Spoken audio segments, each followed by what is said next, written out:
Halo semuanya, ketemu lagi dengan Kakak. Nah, kali ini kita akan membahas materi tentang serba-serbi belajar. Oke, ini cocok banget buat semua orang sebenarnya, tapi mungkin untuk adik-adik yang gemoy-gemoy, yang lucu-lucu, materi ini kayaknya cocok banget buat kalian. Karena apa? Karena kalian masih sebagai pelajar gitu ya, yang kewajiban utamanya adalah belajar. Tapi materi ini juga bisa digunakan atau diterapkan untuk kamu yang sudah mahasiswa ataupun sudah bekerja tapi masih gemar banget untuk belajar. Nah, kenapa Kak Putri bilang begitu? Karena kita akan melihat pengertian yang berbeda nih tentang belajar. Nah, kalau selama ini kamu mengira kalau belajar itu adalah masuk ke sekolah, duduk dan mendengarkan gurunya mendapatkan tugas, maka kita harus melihat belajar dengan cara yang lebih luas. Jadi, belajar itu adalah perubahan yang relatif permanen dalam perilaku atau potensi perilaku sebagai hasil dari pengalaman atau latihan yang diperkuat. Orang dianggap telah belajar sesuatu jika dia dapat menunjukkan perubahan perilaku. Oke, dari pengertian yang kakak jelaskan tadi, ada nggak kira-kira kakak nge-mention sekolah? Coba, nggak ada kan? Karena belajar itu adalah proses, sebuah proses. Sementara sekolah itu adalah gedung di mana kita berproses belajar tersebut. Jadi, kalau kamu mengartikan, malas sekolah, kayaknya kamu perlu mengkaji ulang deh, atau perlu memikirkan ulang. Karena eh, mungkin yang bikin kamu males adalah proses belajarnya, bukan sekolahnya. Karena sekolah itu hanyalah gedung atau wadah di mana kita berkumpul untuk belajar. Nah, sekarang kita lihat beberapa gambar berikut. Apa kira-kira kesamaan? Yuk, mereka menulis dan anggaplah ini adalah gambar ketika mereka belajar. Ada yang beramai-ramai di alam bebas gitu ya. Ada satu tutor atau guru, lalu yang dia belajar secara online atau daring, kayak waktu pandemi beberapa tahun yang lalu gitu ya. Dan yang paling bawah ini mereka belajar mandiri berkelompok. Jadi ketiga hal ini mungkin menjadi bukti bahwa belajar itu sebenarnya tidak harus dilakukan di sekolah sih. Jadi belajar itu bisa kamu lakukan dari jalan-jalan di alam, bahkan kamu bisa cari di internet ataupun tes kursus one on one sama gurunya ataupun diskusi sama teman-teman kamu. Ya, jadi dari sini kita bisa lihat bahwa belajar itu sebenarnya pengertiannya sangat luas daripada sekolah. Nah, ini dia. Sekolah versus belajar. Sekolah itu mengacu pada tempat belajar dengan proses yang sudah dirancang dan juga adanya jadwal rutin. Cara belajar seperti yang kakak jelaskan di awal adalah suatu proses untuk berubah menjadi lebih baik dari sebelumnya dan tidak harus dilakukan di sekolah. Nah, dari pengertian ini mungkin kita sudah menarik kesimpulan ya, kita harus samakan persepsi bareng-bareng bahwa belajar itu bisa dilakukan di mana saja, kapan saja, dan oleh siapa saja. Selama dia memiliki perubahan gitu ya dari perilaku yang sebelumnya menjadi lebih baik atau sebelumnya nggak punya pengetahuan itu jadi punya pengetahuan, maka disitulah dia belajar. Belajar dari masa lalu. Gak ada kan sekolah yang mengajarkan tentang belajar dari masa lalu. Belajar dari masa lalu itu berarti kan pengalaman pribadi kamu. Berarti kamu sedang belajar dari pengalaman kamu. Apakah pengalaman itu adalah sekolah? Tentu bukan, ya kan? Jadi, selama kamu menunjukkan sebuah perubahan, maka disitulah kamu telah belajar. Karena dari pengertiannya, di highlight ya, adanya proses untuk berubah menjadi lebih baik. Gitu. Oke, kita masuk pada beberapa permasalahan ketika belajar. Ini kakak ambil case di sekolah gitu. Jadi kebetulan kakak juga mengajar sebagai guru ekskul konselor sebaya di salah satu SMP negeri di kota Surabaya. Dan didapatilah ada 6 permasalahan yang dialami oleh adik-adik yang kakak ajar gitu ya. Yang pertama adanya rasa malas dan gak mood untuk belajar. Dan yang kedua adalah gurunya killer atau mungkin eh, ya agak ngeri-ngeri sedap gitu ya. Jadi nggak nyaman ketika belajar. Lalu ada bingung untuk mengatur waktu belajar. Ada yang merasa malas belajar karena nilai rapot itu menurut dia nggak penting. Terus ada juga yang percuma nyontek aja deh. Dan yang terakhir ada juga yang merasa menyerah gitu ya dengan materi yang diajarkan oleh bapak guru dan merasa kalau dia nggak paham-paham nih sama materinya. Oke, kita akan bedah satu-satu. Untuk yang pertama, nah, malas dan nggak mood untuk belajar. Ini kayaknya dialami oleh siapapun ya. Bahkan kakak sendiri, walaupun sekarang kakak adalah pengajar, kakak juga pernah menjadi murid dan merasakan hal ini, gitu ya. Sebenarnya ini adalah hal yang manusiawi, emosi ini bisa saja terjadi. Tapi yang perlu kita garis bawahi adalah bagaimana kita bangkit dan berubah dari keadaan tersebut. Jadi jangan terjebak di kondisi itu terus ya. Nah, ada beberapa cara yang bisa kamu coba. Pertama adalah ingatlah cita-citamu atau tujuan hidupmu. Makanya kenapa penting banget kamu punya tujuan hidup kamu tuh di hidup ini nanti mau berbuat apa sih? Mau ngapain sih? Atau kamu tuh mau dikenang sebagai orang yang seperti apa sih? Nah, dari situlah kamu bisa mendapatkan semangat nih, terus belajar dan berproses menjadi lebih baik. Karena kamu tahu apa yang kamu tuju. Dan yang kedua, istirahatlah. Nah, kadang ada nih yang justru malah memforsir untuk terus belajar gitu ya, baik di sekolah, di tempat les, ataupun secara mandiri, sampai lupa istirahat gitu. Jadi istirahat itu bukanlah waktu luang ya guys. Istirahat itu adalah waktu penting yang harus dialokasikan sebenarnya. Istirahat. Eh, akan percuma guys ketika kamu belajar ngoyo gitu ya. Maksudnya itu belajar terus dengan keras, tapi nggak istirahat. Jadi justru malah fisik itu nggak prima untuk menerima informasi baru. Lalu yang ketiga adalah cari cara belajar yang sesuai dan menyenangkan untuk kamu. Nah, nanti di materi berikutnya kita akan bahas mengenai gaya belajar, di mana setiap orang itu punya gaya atau caranya sendiri dalam belajar. Mungkin antara kamu dan temanmu akan berbeda. Nah, ketika kita punya satu gaya belajar favorit, tapi kita melakukannya dengan cara yang lain, bisa materinya masuk, tapi mungkin kurang maksimal atau mungkin prosesnya kurang menyenangkan karena nggak sesuai. Lalu yang keempat adalah beri reward untuk diri sendiri. Sebenarnya tidak harus misalnya membeli barang mewah, nggak harus ya. Jadi apresiasi berupa uh, bikin mie instan misalnya. Selama ini kamu mengurangi instan, lalu kamu kasih reward untuk mungkin makan coklat kesukaanmu yang beli di supermarket terdekat, kan gitu. Atau sekedar misalnya menambah waktu me time gitu ya, ketika kamu sudah berhasil belajar ini misalkan. Nanti berarti waktu me time-mu tuh boleh ditambah 1 jam. Contohnya seperti itu. Oke, ini adalah sebuah quotes yang keren dari Nelson Mandela. Pendidikan adalah senjata paling mematikan di dunia. Karena dengan pendidikan, Anda dapat mengubah dunia. Sip. Kalaupun ada senjata doang, tapi kita nggak ngerti cara pakai dan taktik perangnya, jadilah apa gunanya senjata? Ya kan? Yang berbahaya itu bukan senjatanya, tapi adalah bagaimana orang itu memanfaatkan atau menggunakan senjata tersebut dengan baik. Nah, orang inilah yang punya segala taktik, punya kecermatan, dan sebagainya. Gitu. Jadi, pendidikan itu memang bisa mengubah dunia. Oke, next. Dosennya killer, malas belajar deh jadinya. Dosen itu adalah guru di kampus gitu ya. Kalau di sekolah bilangnya guru. Nah, ini juga kakak juga pernah mengalami nih.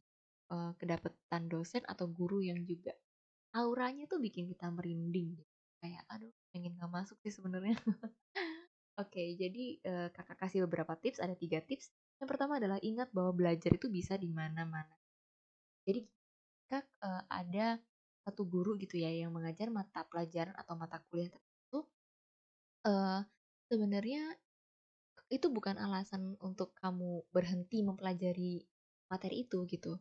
Kalau memang kamu tidak cocok sama gurunya, kamu bisa tetap mempelajari materi itu dengan cara yang lain, misalnya tanya ke teman atau mengadakan diskusi bareng teman-teman yang lain, tanya ke dosen lain, atau bahkan sekarang kecanggihan internet, kamu bisa cari di Google gitu. Jadi walaupun dosennya killer gitu ya, mungkin kamu nggak berani tanya gitu saat di kelas atau eh, mungkin kurang nyaman untuk belajar tanya-tanya, kamu bisa melengkapinya dengan cara belajar yang lain.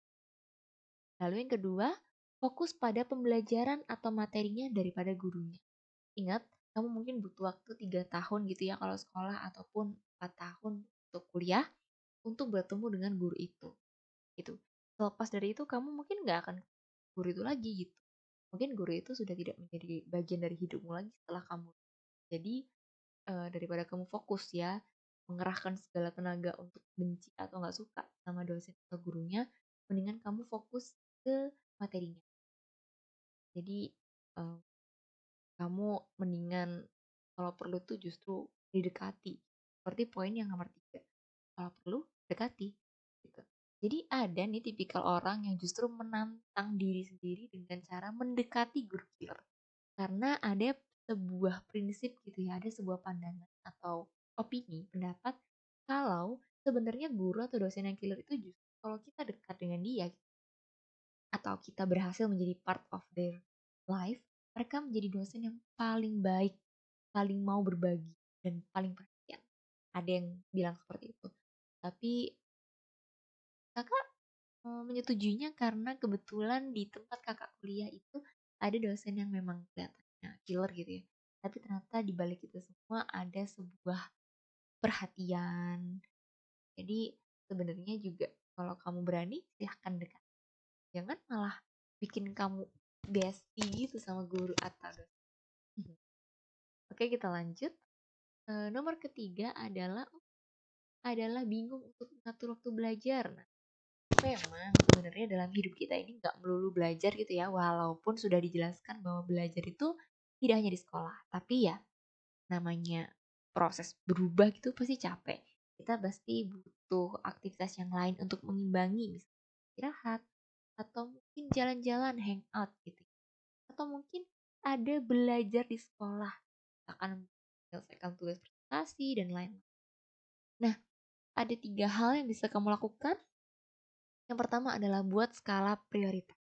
Skala prioritas ini adalah skala yang digunakan untuk mengelis gitu ya, menuliskan mana aja sih yang paling urgent dan paling penting untuk dikerjakan dan mana sih yang paling tidak penting atau masih bisa ditunda untuk dikerjakan. Sehingga kamu bisa mengerjakan yang penting lebih dulu. Lalu yang kedua adalah makan dan tidur tepat waktu. Sebenarnya apa hubungannya sih makan dan tidur tepat waktu dengan bingung untuk mengatur waktu belajar? Nah, kalau bisa, makan dan tidur ini sebenarnya adalah kebutuhan primer kamu guys sebagai manusia.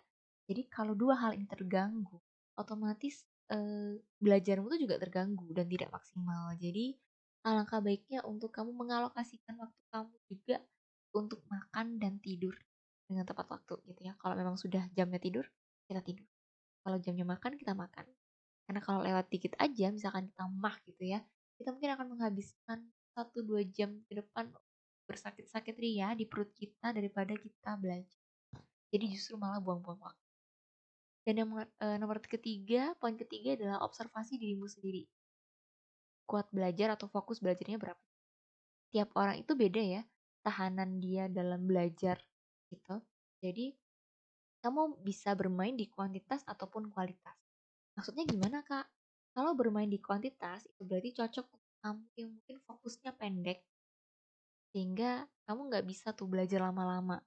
Jadi kamu bermain di banyaknya kamu belajar. Contoh misalkan eh, per 2 jam, 2 jam, 2 jam gitu aja. Jadi 2 jam berselang mungkin makan atau ngapain. Jadi lebih ke sering gitu ya, intensitasnya sering.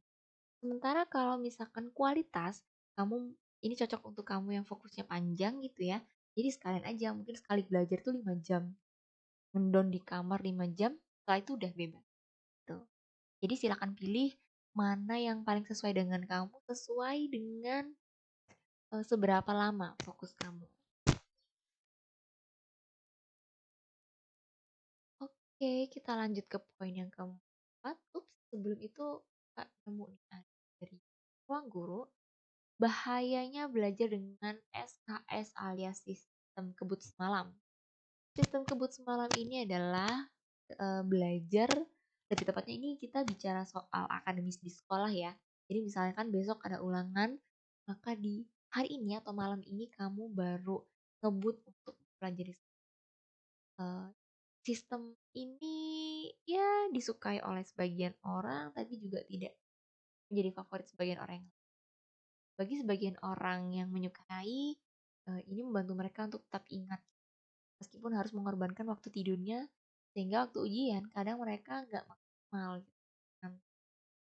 Nah, kalau menurut ruang guru di sini, bahaya belajar dengan SKS adalah kamu mungkin akan lupa pelajaran yang dipelajari semalam karena udah dalam kondisi capek, kamu belajar dan kamu tidur. Jadi mungkin akan nggak sempet tuh kita kritisi, kita cari contohnya nggak sempet. Jadi mungkin kemungkinan besar untuk lupa banyak. Lalu kesehatan tubuh terganggu karena kurang istirahat. Yuk. Jadi seperti yang kakak jelaskan tadi, SKS ini mengorbankan waktu tidur. Jadi mungkin kamu akan bangun di pagi hari dengan kondisi fisik yang masih capek dan mood yang buruk. Gitu. Lalu yang ketiga, dampak lainnya adalah tidak fokus saat mengerjakan soal karena kelelahan. Nah, ini berkaitan dengan poin 2 dan akhirnya dampaknya adalah tidak bisa maksimal dalam mengerjakan soal. Jadi, ya kurang bermanfaat sih sebenarnya ya dengan sistem ini. Oke, ke poin nomor 4. Nilai rapot itu nggak penting, nggak belajar ah. Nah, meski kita hidup di dunia ini nggak selalu berpatokan dengan angka, tapi itu adalah penilaian yang objektif dan bisa membantumu di masa depan. Objektif itu artinya semua orang itu setuju dan sesuatu yang objektif bisa dilihat dengan sama bagi orang gitu ya. Jadi misalkan em, contoh misalkan gelas ini ada satu gitu. Ya pada kenyataannya memang ada satu, dilihat oleh siapapun ya jumlahnya tetap satu gitu. Itu adalah objektif, tidak bias gitu ya. Ada soalnya yang bilang kalau rapot itu nggak penting. Padahal kalau menurut kakak, nilai rapot itu juga penting. Ini meskipun kalian tahu ya, misalkan nilai ini diperoleh dari mana, atau mungkin gabungan, atau dikatrol oleh guru. It's okay. Yang penting adalah nilai yang tercatat di rapot kamu itu sebenarnya bermanfaat untuk ke depan. Jadi, misalkan untuk daftar sekolah gitu ya, ataupun nanti ketika melamar pekerjaan gitu ya saat kalian kuliah lalu ngelamar, di situ akan dilihat nilai IPK kamu. Kalau kamu merasa, loh, kok mereka lihat angka, angka itu kan bisa dimanipulasi. Iya betul, sebenarnya iya. Tapi mungkin mereka tidak semua orang punya waktu gitu ya untuk mendalami kamu.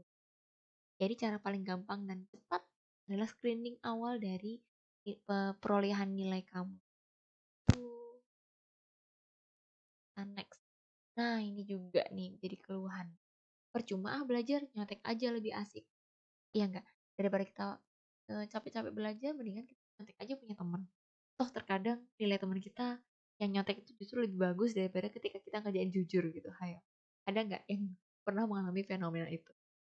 Nah, nyontek itu menandakan jika kamu tuh nggak percaya diri sama kemampuan kamu sendiri.